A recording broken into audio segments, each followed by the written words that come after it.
Hello students. मुस्लिम विधि में जो वक्फ है उस वक्फ के टॉपिक में एक टॉपिक है मुतवल्ली, यानी कि मुतवल्ली कौन होता है, इसकी पद की प्रकृति क्या है, कौन मुतवल्ली को नियुक्त कर सकता है, मुतवल्ली किसको नियुक्त किया जा सकता है, मुतवल्ली की शक्तियां क्या हैं, उसको कैसे हटाया जा सकता है, उसके बारे में। तो मुतवल्ली की पद की प्रकृति, वक्फ संपत्ति ईश्वर में निहित होती है, मुतवल्ली में नहीं। मुतवल्ली का संपत्ति में कोई हित नहीं होता है। मुतवल्ली एक प्रबंधक व अधीक्षक की भांति है, यद्यपि उसकी स्थिति प्रबंधक व अधीक्षक से कुछ अच्छी है। मुतवल्ली को संपत्ति केवल वक्फ के उद्देश्यों की पूर्ति के लिए दी जाती है तथा उसी संपत्ति की आय को अन्य उद्देश्यों के लिए खर्च करने के लिए बाध्य नहीं किया जा सकता है, चाहे अन्य उद्देश्य कितने ही पवित्र और कल्याणकारी हों। तो मुतवल्ली एक प्रबंधक होता है जो वक्फ की संपत्ति की देखभाल करता है, उसका हिसाब किताब रखता है। मुतवल्ली कौन नियुक्त किया जा सकता है?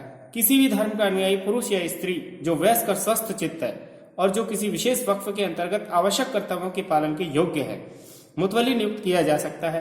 परंतु जहां मुतवल्ली का पद आनुवंशिक है या जहां उत्तराधिकार की स्कीम वक्फनामे में निर्धारित की गई है और अवयस्क पद को धारण करने का हकदार है, तो वह मुतवल्ली हो सकता है। एजाज बेगम वर्सेस खातून बेगम के केस में डिक्लेयर किया गया था इलाहाबाद हाईकोर्ट के द्वारा। मुतवल्ली को वक्फ के आवश्यक कर्तव्यों के लिए योग्य होना चाहिए। अगर वक्फ का उद्देश्य इस प्रकार का है कि उसके पालन के लिए वह स्त्री या गैर मुस्लिम होने के कारण वक्फ का कार्य करने में असमर्थ है, तो उसे वक्फ का मुतवल्ली नहीं बनाया जा सकता है।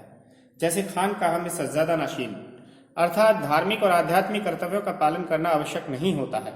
गैर मुस्लिम या स्त्री को मुतवल्ली नियुक्त किए जाने में कोई कानूनी रुकावट नहीं है। Syed Mohammad Ghosh versus Sayabirin AIR 1935 Madras high court के द्वारा डिक्लेयर किया गया। मद्रास उच्च न्यायालय ने मत व्यक्त किया कि सामान्यतः न्यायालय को पुरुष मुतवल्ली ही नियुक्त करना चाहिए, क्योंकि मुस्लिम स्त्रियां पर्दे में रहती हैं। इस तरह निम्नलिखित व्यक्ति मुतवल्ली नियुक्त किए जा सकते हैं। फर्स्ट, वाकिफ स्वयं और उसके उत्तराधिकारी। दूसरा, महिलाएं। तीसरा, गैर मुस्लिम। चौथा, शिया वक्फ में सुन्नी तथा सुन्नियों के वक्फ में शिया मुतवल्ली नियुक्त किए जा सकते हैं। अब है कौन मुतवल्ली नियुक्त कर सकता है।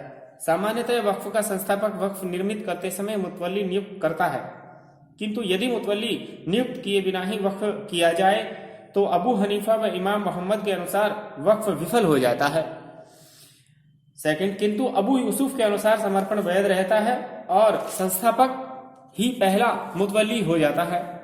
थर्ड, शिया विधि के अनुसार ऐसी स्थिति में वक्फ मान्य होता है तथा उसका प्रशासन वक्फ से लाभान्वित होने वाले करते हैं। वाकिफ को मुतवल्ली के पद के उत्तराधिकार के संबंध में नियम बनाने और उत्तराधिकारियों को नामांकित करने की शक्ति होती है। निम्नलिखित व्यक्ति क्रम से मुतवल्ली नियुक्त कर सकते हैं। फर्स्ट है संस्थापक, और वो न हो तो संस्थापक की वसीयत का निष्पादक, और वो न हो तो अपनी मृत्यु से पर मुतवल्ली, और फिर न्यायालय के द्वारा। न्यायालय निम्नलिखित बातों को ध्यान में रखेगा। वक्फ का उद्देश्य और जनता की भलाई, अजनबी की उपेक्षा, व्यवस्थापक के परिवार के सदस्य को प्राथमिकता, और संस्थापक की संस्कृति के मध्य पद के लिए विवाद की स्थिति में न्यायालय विवेक का प्रयोग करेगा। और कुछ परिस्थितियों में जनसमूह के द्वारा मुतवल्ली नियुक्त किया जा सकता है, विशेष परिस्थिति। अब है मुतवल्ली की शक्तियां और कर्तव्य। मुतवल्ली वक्फ के प्रशासन तथा वक्फ की रक्षा के लिए सभी आवश्यक और उचित कार्य कर सकता है।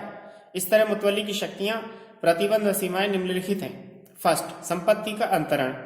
मुतवल्ली बिना न्यायालय की पूर्व अनुमति के संपत्ति का हस्तांतरण यानी विक्रय, बंधक, विनिमय नहीं कर सकता, जब तक कि उसे वक्फनामे में इस प्रकार की शक्ति प्रदान न की गई हो।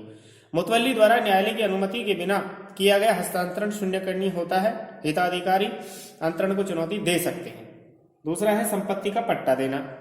मुतवल्ली वक्फनामे में वैसी शक्ति के अभाव में न्यायालय की पूर्व अनुमति के बिना कृषि भूमि का पट्टा 3 वर्ष से अधिक तथा गैर कृषि भूमि का 1 वर्ष से अधिक के लिए पट्टा नहीं दे सकता है।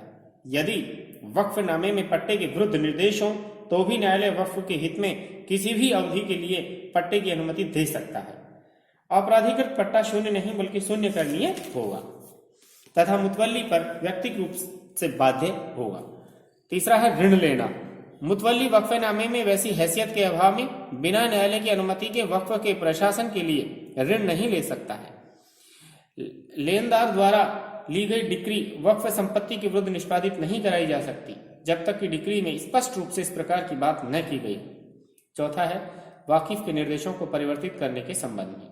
मुतवल्ली वाकिफ द्वारा अन्य प्रयोग के संबंध में दिए गए निर्देशों को परिवर्तित नहीं कर सकता है। नेक्स्ट, मुतवल्ली वक्फनामे में वैसी शक्ति या रूढ़ी के अभाव में अपने कर्तव्यों तथा शक्तियों को किसी को हस्तांतरित नहीं कर सकता है।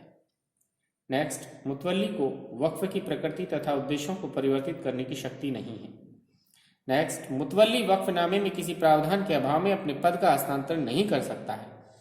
Khalil Ahmad Khan versus Siddiqui Ahmad Khan AIR 1974 Allahabad high court के द्वारा डिक्लेयर किया गया। अब है वस्तुतः मुतवल्ली, डिफैक्टो मुतवल्ली। अगर कोई ऐसा व्यक्ति जो मुतवल्ली का कार्य करने के लिए वाकिफ या न्यायालय द्वारा प्राधिकृत न किया गया हो और उस पद को धारण कर ले और संपत्ति का प्रबंध करने लगे तो वह एक आत्मनियुक्त न्यासधारी हो जाता है तथा इस रूप में जिम्मेदार होता है। मोइदुन बनाम रत्नावलु AIR 1927 मद्रास हाईकोर्ट के द्वारा डिक्लेयर किया गया। अब है मुतवल्ली के हिसाब देने की जिम्मेदारी। अगर वक्फनामे में ऐसा कोई खंड है जो मुतवल्ली को हिसाब देने की जिम्मेदारी से मुक्त करता है तो उसका सम्मान करना चाहिए। प्रत्येक हिताधिकारी को यह अधिकार नहीं है कि वह किसी भी समय मुतवल्ली से हिसाब मांग सके, लेकिन फिर भी मुतवल्ली हिसाब देने के लिए जिम्मेदारी से पूर्णतः मुक्त नहीं होता है। अगर न्यायालय को पता चलता है कि वादी को देय राशि का निर्धारण बिना हिसाब दिए उचित रूप से नहीं हो सकता है तो न्यायालय हिसाब प्रस्तुत किए जाने का आदेश देने की शक्ति है न्यायालय को। अगर सब पक्षकार शामिल कर लिए जाएं तथा न्यायालय को प्रतीत होता है कि हिसाब लिया जाना आवश्यक है तो किसी भी हिताधिकारी की ओर से हिसाब प्रस्तुत करने के लिए वाद दायर किया जा सकता है। सार्वजनिक वक्फ के मुतवल्ली द्वारा जिला न्यायालय के समक्ष समय समय पर वक्फ संपत्ति का विवरण एवं प्रशासन का हिसाब प्रस्तुत करने की जिम्मेदारी है। मुतवल्ली का पारिश्रमिक, वाकिफ मुतवल्ली के पारिश्रमिक का प्रावधान कर सकता है। यदि ऐसा कोई प्रावधान नहीं किया गया है तो न्यायालय अपने विवेक व स्वेच्छा के अनुसार पारिश्रमिक की राशि निश्चित कर सकता है, लेकिन ये राशि आय के 10वें भाग से अधिक नहीं होनी चाहिए। यदि वाकिफ द्वारा निश्चित की गई राशि कम है तो न्यायालय से बढ़ा सकता है, लेकिन ये राशि आय के 10वें भाग से अधिक नहीं होनी चाहिए। मुतवल्ली की पदच्युति यानी उसको हटाया जाना।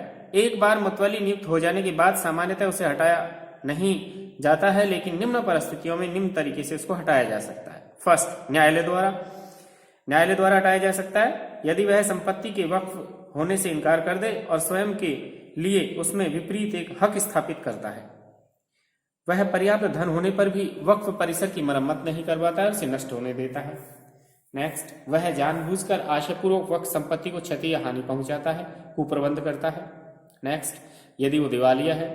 नेक्स्ट, उसका व्यवहार दुष्ट प्रकृति का है तथा उसकी शारीरिक व मानसिक क्षमता नहीं रही है, असमर्थ हो गया, अयोग्य हो गया है। नेक्स्ट, वह घोर अक्षमता, कर्तव्य विमुखता के कारण मुतवल्ली के पद का योग्य सिद्ध हो चुका है।